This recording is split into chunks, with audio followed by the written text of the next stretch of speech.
કે જેમાં નથી કોઈ માણસને ઈજા પહોંચી કે નથી વન્યજીવને કોઈ નુકસાન થયું અને બંને બાજુ રક્ષણ સાથે સફળતા સાથે બનાસકાંઠા વન્યજીવ ટીમે રેસ્ક્યુની કામગીરી કરી છે.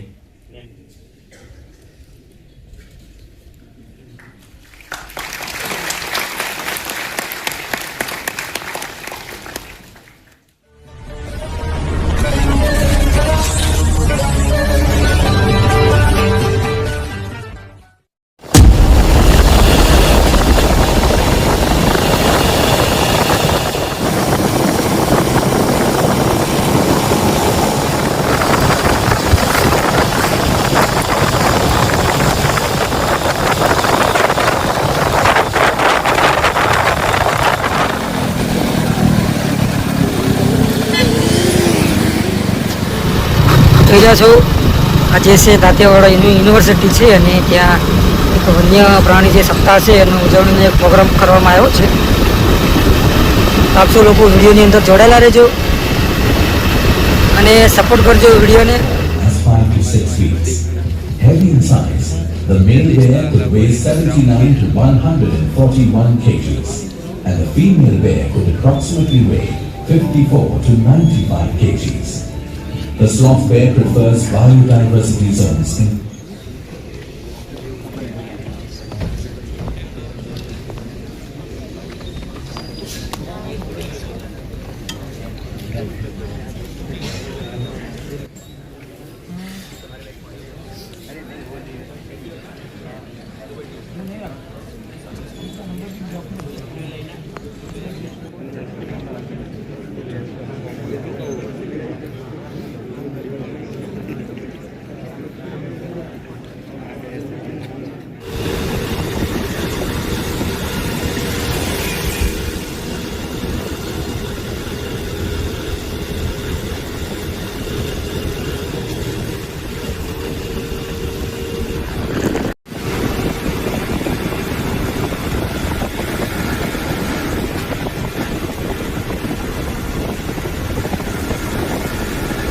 બનાસકાંઠા જિલ્લા તરફથી હું આપ સૌનું સ્વાગત કરું છું. અત્રે મંચસ્થ મહાનુભાવો આપણે ત્યાં વધાર્યા છે તો તે સર્વેનું સ્વાગત કરવા માટે હું નિયામક શ્રી વિદ્યાર્થી કલ્યાણ ડોક્ટર કેપી ઠાકર સરને વિનંતી કરીશ કે તેઓ શાબ્દિક સ્વાગત કરે. પ્લીઝ.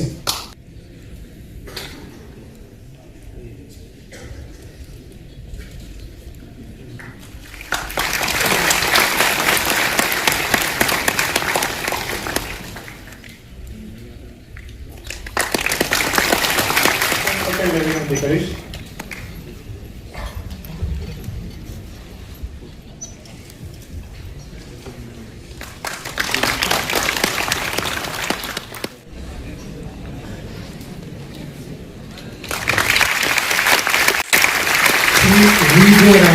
આરએફઓ અંબાજી ઉત્તરને વિનંતી કરું કે તેઓ ડોક્ટર સુરેશ પ્રજાપતિને મહેમાન.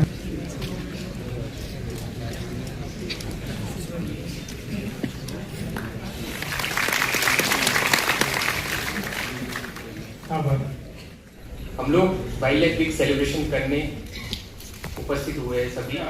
तो जो सपोर्ट हमें मिला कि सभी अभी मैं आपके वीसी सर से भी मुलाकात हुई तो जो सपोर्ट जो प्यार मुझे बहुत खुशी होती है कि जब उनको मैंने बताया कि मैं भी एक स्टूडेंट एग्रीकल्चर यूनिवर्सिटी का स्टूडेंट रह चुका हूँ BTech in agriculture engineering from Junagadh agriculture university. तो एकदम मैं यही फील कर रहा हूँ कि मैं वहां पे बैठा था आप सभी के बीच में कुछ.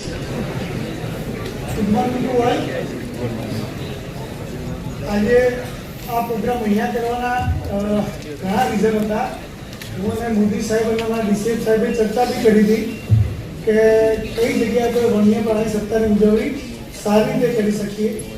તો પહેલાંથી જે કહેવાય છે કે 1000 લોકોને ટ્રેન કરો એના કરતાં એક સ્ટુડન્ટને ટ્રેન કરો તો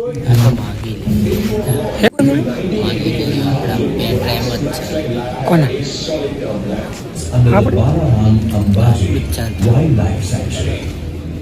This sanctuary derives its name from two historical temples, Balaram and Ambaji, situated at the opposite corners of the sanctuary. It is located at Banaskantha, Gujarat, India, and covers 542 kilometers. The sanctuary borders Rajasthan, and the period from October to May is considered to be the best time to visit. The area is characteristically rich in floral diversity, particularly medicinal plants. It has numerous floral and faunal species of global conservation significance. This sanctuary is dark brown in color.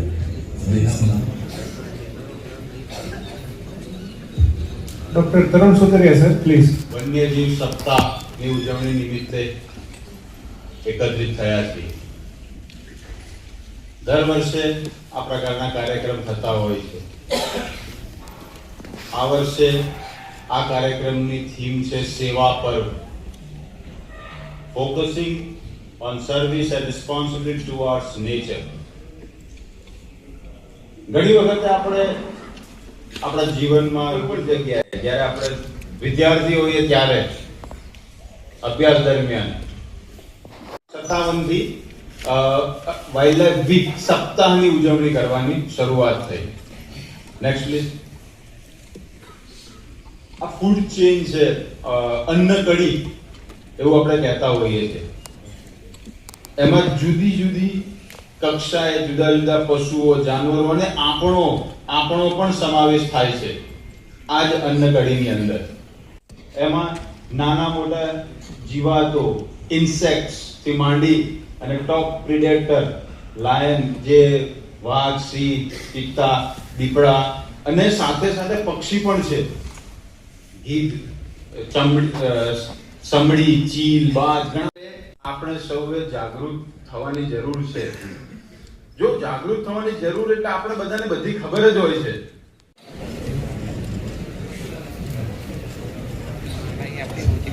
નમસ્કાર. ભારત માતા કે નાયબ one સંરક્ષક Shri Chirag Amin sir, director સાહેબ આયાતા યુનિવર્સિટીના નીકળી ગયા. આજનો મારો વિષય માનવ અને વન્યજીવ સંઘર્ષ નિવારણ. તો સંઘર્ષ શાના માટે થતું હોય છે? આપણે બધા કોઈ એક જ વસ્તુ કે એક જ વ્યક્તિ પાછળ આપણને જ્યારે એમ થાય કે આ વસ્તુ કે આ વ્યક્તિ મારી પ્રિય છે, ત્યારે એ વસ્તુ અને વ્યક્તિ માટે જે ઘર્ષણ થાય, એવી જ રીતે જ્યારે કોઈ વાર વન્ય પ્રાણી એના વિસ્તારમાં હોય અથવા આપણે એ આપણા વિસ્તારમાં આવી જાય ત્યારે જે ઘર્ષણ થતું હોય છે, ત્યારે શું સાવચેતી રાખવી, કયા કારણોએ આ ઘર્ષણ થાય છે અને એ ઘર્ષણ નિવારવાના શું પ્રયત્ન કરી શકાય, એ ટૂંકા 3 વિષય ઉપર આજે આપણી ચર્ચા થશે. જીવતા શીખી જઈશું, એના સાથે કેવી રીતે જીવવું એ જો આપણને આવી જશે તો આપણે એને ઘર્ષણમાં જે શરૂ થયું એનું મેન કારણ છે કે જંગલ વિસ્તારમાં આપણે વસાહતો આપણે જોઈએ છે કે ભાઈ 1950 થી 2025 સુધી ધીરે ધીરે આપણે જંગલમાં એટલા ઘૂસતા ગયા કે જંગલી જાનવરો અને વન્ય પ્રાણીઓને રહેવાના વચ્ચે એમ માની અને આપણા વન્ય જીવોના જે નિવાસ સ્થાન હતા એને આપણે ઘણા અંશે ઓછા કર્યા. આજુ આવી રહ્યા છે અને એના કારણે ઘર્ષણ વધતું જાય છે. ખોરાક પાણીની અછતના કારણે રીંછ, દીપડા જેવા વન્ય પ્રાણીઓ માનવ વસાહતમાં આવે છે. હવે જેમ કીધું એમ કે જંગલો ઘટ્યા તો એના સાથે સાથે ત્યાં એમનો જે ખોરાક હતો, એમના માટે જે પાણીની વ્યવસ્થાઓ હતી, જંગલો ઓછા થયાના લીધે વરસાદ અનિયમિત થયો. એવા બધા કારણોને લીધે જે અછત થાય છે અને એનો ભૂખ અને તરસ મિટાવવા માટે આપણા વસાહતમાં આવી જાય છે. એવા બી ઘણા કારણો છે અને એના કારણે માણસ અને પ્રાણીઓ વચ્ચે ઘર્ષણ થાય છે. આ કેટલાક આપણા જિલ્લાના આંકડા છે છેલ્લા 5 વર્ષના કે વન્ય પ્રાણીઓ દ્વારા હુમલા આપણું વધારી દીધું, જેના કારણે કુદરતી નિવાસ સ્થાનોમાં ઘટાડો થયો વન્ય પ્રાણીઓના. એટલા માટે એ લોકો વન્ય પ્રાણીઓ આપણે વસાહતોમાં આવવા લાગ્યા અને એનું ઘર્ષણ થવા લાગ્યું. વન્યજીવોમાં વૃદ્ધિ. હમણાં સર સુરેશ સરે જે વાત કરી કે જુદા જુદા કન્ઝર્વેશન પ્રોજેક્ટ આયા, ટાઈગર, લાયન વગેરે, એમ અહીંયા પણ આપણું જેસોર બાલારામ વન્યજીવ અભયારણ્ય જાહેર થયું. એ પછી ઉત્તર વધારો થયો છે. જેમ કે 2001માં રીંછની સંખ્યા સમગ્ર ગુજરાતમાં 220 હતી, એ હાલ છેલ્લી 2023ની ગણતરીમાં 359 થઈ છે. એવી રીતે દીપડા 2016માં 1395 સમગ્ર ગુજરાતમાં હતા, એ હાલ 2074 જેવા થઈ ગયા. અને આજુબાજુ દીપડો માનવ વસાહતમાં એટલે ખેતરોમાં આવી ગયા હતા. અને એ સમયે બનાસકાંઠા રેસ્ક્યુ ટીમ દ્વારા એનું સફળ રેસ્ક્યુ કરી અને એને જંગલમાં મુક્ત કરવામાં આવ્યું. અને એ સિવાય પણ બીજા છેલ્લા 5-10 વર્ષમાં 10 રેસ્ક્યુ એવા થયા છે કે જેમાં નથી કોઈ માણસને ઈજા પહોંચી કે નથી વન્યજીવને કોઈ નુકસાન થયું. અને બંને બાજુ રક્ષણ સાથે સફળતા સાથે બનાસકાંઠા વન્યજીવ ટીમે રેસ્ક્યુની કામગીરી કરી છે. આ વન્ય પ્રાણી સપ્તાહ 2 ઓક્ટોબર થી 8 ઓક્ટોબર દરમિયાન આવા કાર્યક્રમો ચાલતા હોય અને એ લોકોને અમે સમજાવતા હોય કે જ્યારે તમે જંગલના નજીક કાં તો જંગલના અંદર રહો છો, તો જ્યારે વન્ય પ્રાણીનું સાંજનું ને સવારનું ત્યારે તમે કોઈ જગ્યાએ જતા હોય તો 3-4 લોકો સાથે ટોળામાં જાઓ. એ સિવાય પણ બીજી ઘણી સાવચેતીના પગલાં જે લેવાના હોય એમની સમજૂત કરીએ છીએ. ગૃહ વાવેતર તમારા માટે નવો વિષય છે. ડિપાર્ટમેન્ટના સ્ટાફ માટે અહીંયા સ્ટાફ પણ છે એટલે આ વિષય લીધો છે કે જ્યાં જંગલોમાં અંતરિયાળ વિસ્તારમાં જ્યાં કોરી ડુંગરીઓ થઈ ગઈ છે, જ્યાં વૃક્ષો નથી, ત્યાં એવા સરળતાથી પાણી પી શકે. અને નજીકમાં જ ગૃહ વાવેતર કે જે ફળો જે રીંછ કે શિયાળ થઈ શકે એનું 500-200 વૃક્ષોનું વાવેતર કર્યું. એટલે ભવિષ્યમાં એ જ વિસ્તારમાં એને ખોરાક પાણી મળી રહેશે, જેથી કરી એ માનવ વસાહતમાં આવવાનું ટાળશે.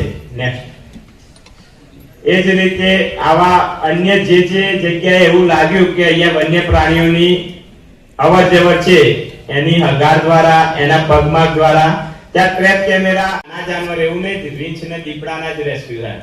વર્ષ દરમિયાન અન્ય નાના જે સરીસૃપ છે કે અન્ય પ્રાણીઓ પણ નજીકના જંગલના ગામોમાં આવી જાય ત્યારે અમારો સ્ટાફ અને ઘણીવાર એનજીઓ પણ મદદરૂપ થઈ અને આવા વન્ય પ્રાણીઓને ત્યાંથી પકડી અને જંગલના એના મૂળ નિવાસસ્થાનમાં છોડી આવે છે.